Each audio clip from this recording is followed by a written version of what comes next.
अपने पिता की वस्तुओं को प्राप्त करते समय गलती से एक छिपा हुआ स्विच छू लिया। उत्सुकतावश उसने जल्दी से डिब्बा निकाल लिया।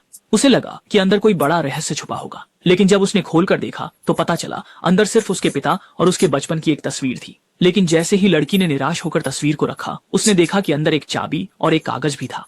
इसलिए वह कागज पर दिए गए निर्देश के अनुसार अपने पिता के पूर्व निवास वाले मकान पहुंचा और फिर पिता के स्मारक का पता लगाया और स्मारक के पहले अक्षर को दबाया। जब अंदर एक गुप्त ताला दिखाई दिया तो वह तुरंत चाबी को ताले में डाल देती है और वास्तव में कुछ ही देर में एक गुप्त कक्ष खुल जाता है। बच्ची ने सोचा था कि यह उसके पिता का निजी संग्रह कक्ष होगा, पर जब उसने लाइट ऑन की तो वह चौंक गई। केवल देखा कि तहखाना चीजों से भरा हुआ था। कमरे में न केवल विभिन्न अजीब मूर्तियां रखी थीं, बल्कि दीवारों पर भी फोटो और दस्तावेज चिपके हुए थे। विभिन्न संकेत यह दिखाते हैं कि यहाँ बिल्कुल भी संग्रहालय जैसा नहीं है, ये स्पष्ट रूप से एक गुप्त अनुसंधान केंद्र है। उसी समय कुछ संदेह पैदा होने पर एक वीडियो कैमरा ने उसकी ध्यानाकर्षण किया। जब उसने कैमरा खोला तो पाया कि यह पिता के जीवन काल के छोड़े गए वीडियो थे। कैमरे में वीडियो संदेश देखकर वह तुरंत अपनी उलझन सुलझा लेता है।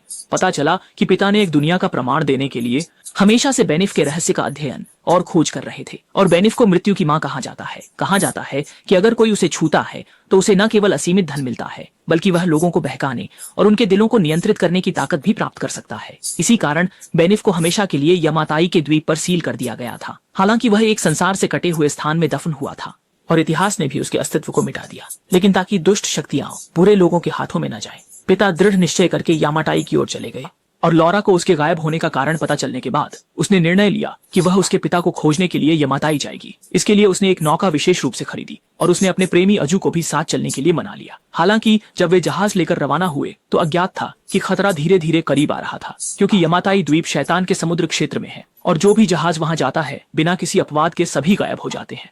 वास्तव में अधिक समय नहीं बीता कि वे एक अभूतपूर्व बड़े तूफान में फंस गए, क्योंकि तूफान बहुत बड़ा था। जहाज ने जल्दी ही नियंत्रण खो दिया। अब यह अधिक समय तक टिक नहीं सकता था। अगर वे जल्दी नहीं हुए तो डूब जाएंगे। लेकिन जब वे जहाज छोड़ने की तैयारी कर रहे थे, अचानक समुद्र की लहरों ने जहाज को किनारे की ओर धकेल दिया।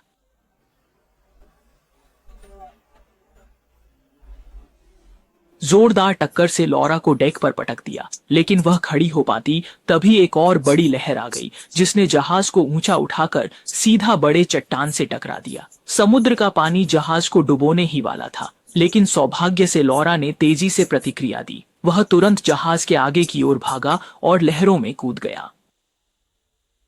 हालांकि लॉरा सफलतापूर्वक जहाज से बच निकला, लेकिन तुरंत बाद वो एक बड़ा लहर में घिर गया। सौभाग्य से वह किनारे के काफी करीब था। थोड़ी मशक्कत के बाद समुद्री लहरों ने उसे जल्दी से रेत पर ला पटका। थका मांदा लॉरा बड़े प्रयास से किनारे की ओर रेंगने लगा, लेकिन जैसे ही वह उठने की कोशिश करने लगा, उसने देखा कि कुछ धुंधली आकृतियां उसकी ओर बढ़ रही हैं। इससे पहले कि वह प्रतिक्रिया दे पाता, उसे अचानक बेहोश कर दिया गया। जल्द ही जब लाओला को होश आया तो उसे अजीब तरीके से अपहरण कर लिया गया और जिसने उसका अपहरण किया वह दाढ़ी वाला भाई था जो दाऊमूतू है। वह एक भाड़े के सैनिकों की टुकड़ी के साथ यहाँ बेरीहू की कब्र की खोज में आया था, लेकिन पूरे 7 साल बीत गए और कुछ भी हासिल नहीं हुआ। जब तक लारा का आगमन नहीं हुआ था तब तक कब्र का सटीक स्थान पता नहीं चला था, क्योंकि उसने लारा की नोटबुक खोजी थी ताकि वह जल्द से जल्द कब्र को ढूंढ सके। इसके बाद मूंछों वाला व्यक्ति लारा से रास्ता दिखाने के लिए कहता है, लेकिन कब्रिस्तान की ओर जाते समय लारा का अपने बॉयफ्रेंड आजू से अचानक सामना हो जाता है। वास्तव में जहाज के डूबने के बाद आजू ने भी यही अनुभव किया था और इस समय वह यहाँ से भागने की योजना बना रहा था। फिर उसने लारा को एक इशारा किया और फिर आजू ने एक फावड़ा उठाकर पहरेदार को खत्म कर दिया।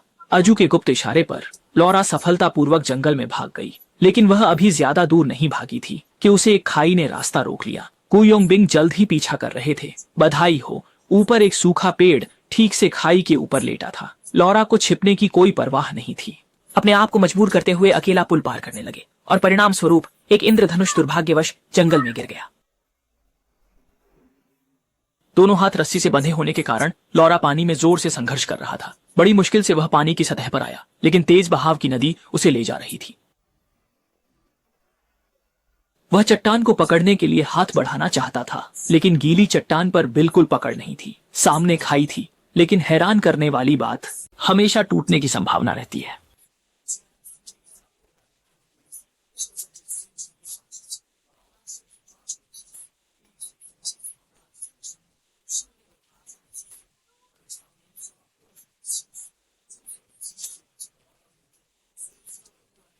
शुक्र है लॉरा ने बिना किसी झिझक के जैसे ही पंखा गिरने वाला था, एक दौड़ में विमान के सामने वाले हिस्से को पकड़ लिया। देखते ही देखते विमान का पंख झरने में गायब हो गया। लारा को एकदम से बच निकलने का एहसास हुआ। उसने अपनी आखिरी ताकत का इस्तेमाल कर विमान के केबिन में चढ़ाई की, लेकिन अभी तक सहारा लेने का मौका नहीं मिला। टूटे हुए विमान का शरीर अचानक संतुलन खो देता है और तुरंत ही तेज नदी के पानी से खाई में गिर जाता है। अच्छा है कि लॉरा ने तुरंत प्रतिक्रिया देते हुए तेजी से हाथों की रस्सी काट दी और विमान के गिरने के उस क्षण में ही शरीर के लोहे के पहिए पर पकड़ बना ली।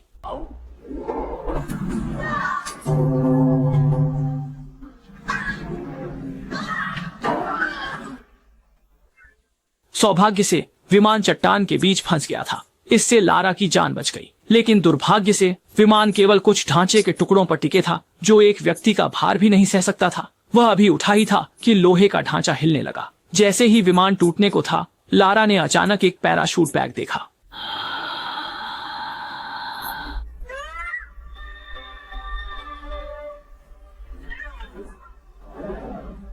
हालांकि लैंडिंग रस्सी को सफलतापूर्वक खोल लिया, लेकिन छाते पर हड्डियों का टूटना पूरी तरह मौजूद था, जिससे गिरने की गति बहुत तेज हो गई। अच्छी बात यह है कि लॉरा ने बड़े पेड़ का सहारा लिया। अंततः सफलतापूर्वक सुरक्षित लैंडिंग कर ली। पर जब वह उठने की तैयारी कर रहा था तो पाया कि पेट में पेड़ की टहनी घुस गई थी। उसने गहरी सांस ली और फिर कांटा निकाल दिया, लेकिन शरीर में तीव्र दर्द के कारण वह सीधे बेहोश हो गया। जब लॉरा जागी तो उसने पाया कि पहले से रात हो चुकी थी और उसे खतरे का एहसास हुआ। जब वह जाने की तैयारी कर रहा था, तभी एक आदमी ने उसका गला पकड़ लिया। लॉरा ने देखा और तुरंत संघर्ष किया, पर उसे जमीन पर बुरी तरह से पटक दिया गया। लेकिन जब आदमी हावी हो रहा था, अचानक लॉरा ने एक पत्थर से उसे बेहोश कर दिया और वह अंततः कीचड़ में दम घुटकर मर गया। हालांकि उसका समाधान हो गया था, लेकिन खतरा अभी भी टला नहीं था, क्योंकि उसने देखा कि थोड़ी दूर पर एक और आकृति थी। इसलिए लॉरा उस आकृति का पीछा करते हुए गुफा में पहुंची और पाया कि वह लंबे समय से गायब पिता पुत्री थे। लेकिन पिता बिल्कुल भी पुनर्मिलन की खुशी में नहीं थे। न केवल पहचानने में देरी कर रहे थे, बल्कि उल्टा लारा को ढूंढने का उलाहना भी दे रहे थे। लेकिन बेटी को गंभीर रूप से घायल देखकर उन्होंने उसकी चोट को सिल दिया। पर अगले दिन सुबह पिता अचानक गायब थे। असल में उन्होंने सुना था कि डाकू कब्र के प्रवेश द्वार को ढूंढ चुके हैं। समाधि को खोलने से रोकने गए लोगों को रोकने के लिए पिता के बारे में सोचकर लारा ने जमीन पर पड़े धनुष और तीर उठा लिया और तुरंत शिविर वापस चली गई। दूसरी ओर की ओर से बिना किसी सुरक्षा के न केवल अजू और अन्य दास श्रमिकों को बचा लिया, बल्कि संकट की घड़ी में एक तीर से उन्हें बिखेर दिया। हालांकि उसके आदमी सीधे खत्म हो गए, लेकिन दाढ़ी वाले भाई को बिल्कुल भी घबराहट नहीं हुई। उसने सीधे पिस्तौल निकालकर पिता की ओर तान दी। न केवल लारा को हथियार छोड़ने की धमकी दी, बल्कि उसे मकबरे का दरवाजा खोलने के लिए मजबूर भी किया। लारा ने दोबारा पिता को खोना नहीं चाहा, इसलिए उसने मजबूरी में धनुष बाण छोड़ दिया और फिर नोट्स में बताए गए तरीके से सील किए हुए मकबरे का दरवाजा खोला।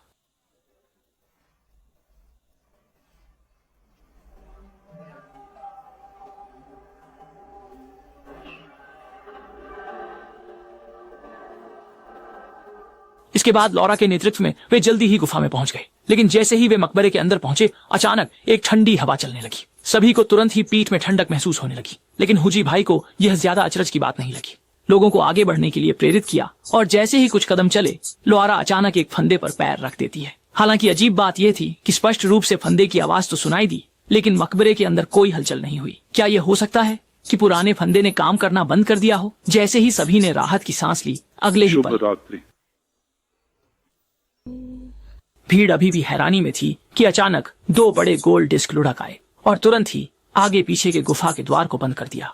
लेकिन अभी तक सभी प्रतिक्रिया नहीं कर पाए थे कि फिर से जमीन खिसकने लगी और लॉरा अचानक पांव फिसलने से गहरी खाई में गिरने से बची। शुक्र है कि उसके पिता ने उसे समय पर खींच लिया, जिससे त्रासदी टल गई। देख रहे थे कि जमीन के ईंटें तेजी से गिर रहे थे। लॉरा एक झटके में गोल डिस्क के पास पहुंची और देखा कि दरवाजे पर एक चमकदार छेद है।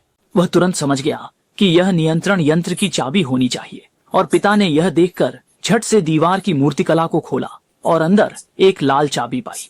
लेकिन जब पिताजी ने चाबी छेद में डाली तो पता चला कि ये बिल्कुल भी काम नहीं कर रही है। पहले लगा कि शायद चाबी का रंग गलत है, लेकिन सभी रंग बदलने के बावजूद गेट खोलने में असमर्थ रहे। अच्छी बात यह रही कि आपात स्थिति में पिताजी ने समय पर पहेली को सुलझा लिया। इसके बाद उसने नीली और पीली चाबी एक साथ छेद में डाली और सचमुच अगले ही पल यंत्रणाएं तुरंत रुक गईं। उसके बाद वे मकबरे के अंत में पहुंचे। आखिरकार बेनीफ की कब्रगाह को खोज लिया और 1000 साल की रानी की रोशनी देखते ही दाढ़ी वाला व्यक्ति बहुत उत्साहित हो गया। उसने तुरंत ही ढक्कन खोला और ताबूत में दिखने वाली अजीब महिला वास्तव में बेनीफ रानी थी। हालांकि अगले ही सेकंड पहले जो महिला जीवंत लग रही थी, वह जैसे क्षय का शिकार होकर एक सूखी खोपड़ी में बदल गई, जिसे देखकर उन्होंने जल्दी से अपने आदमियों को सूखी लाश को पैक कर ले जाने को कहा। लेकिन पिताजी को कुछ अजीब लगा और जब वे उसे रोकने के लिए आगे बढ़े तभी अचानक धुआं।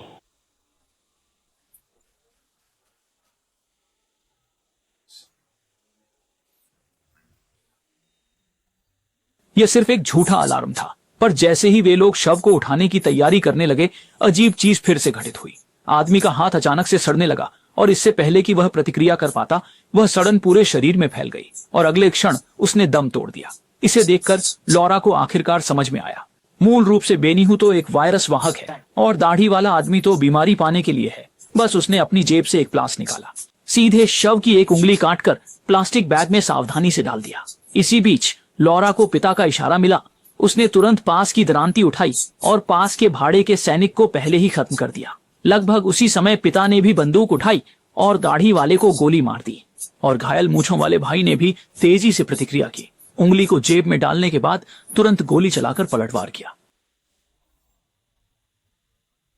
देखकर कि सामने वाला शांत हो गया, पिता आगे जाकर जांचना चाहते थे, लेकिन अचानक से बदले हुए गुयोंग डिंग ने हमला कर दिया। हालांकि उसे जल्दी ही निपटा दिया गया, लेकिन पिता दुर्भाग्यवश संक्रमित हो गए। इसीलिए उन्होंने लॉरा से जल्दी जाने को कहा, जबकि उसने खुद को विस्फोटक से तैयार किया ताकि बेइली हू के साथ यहीं विश्राम कर सके। लेकिन लॉरा अपने पिता को छोड़ने के लिए तैयार नहीं थी, परंतु वायरस के बाहर फैलने से रोकने के लिए अंततः उसने उसके रक्त का सम्मान किया। इसके बाद लॉरा ने दाढ़ी वाले को पुल पार करने से पहले ही रोक लिया और सीढ़ी को खड्ड में धक्का दे दिया। देखते ही देखते लॉरा ने आखिरी पीछे का रास्ता भी काट दिया। गुस्से में पागल हुए दाढ़ी वाले ने पूरी तरह से अपनी समझ खो दी और जमीन पर पड़ी बंद दरांती उठाकर लॉरा पर पागलों की तरह हमला कर दिया। उसी समय जब दाढ़ी वाला व्यक्ति ध्यान हटा रहा था, लॉरा ने मौके का फायदा उठाते हुए एक लात मारकर उसे खत्म कर दिया।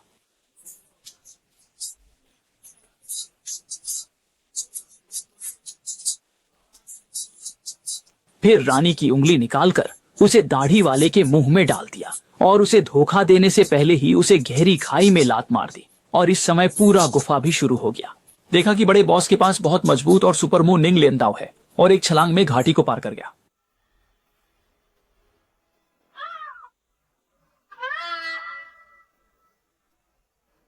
शुक्र है कि महत्वपूर्ण क्षण में दरांती पत्थर की दरार में फंस गई, जिससे लॉरा को बचने का एक मौका मिला। अपनी पूरी ताकत लगाकर ऊपर चढ़ी और फिर हिमस्खलन से पहले तेजी से ऊपर की ओर जा रही रस्सी को पकड़ लिया और सफलतापूर्वक गुफा से बाहर निकल गई।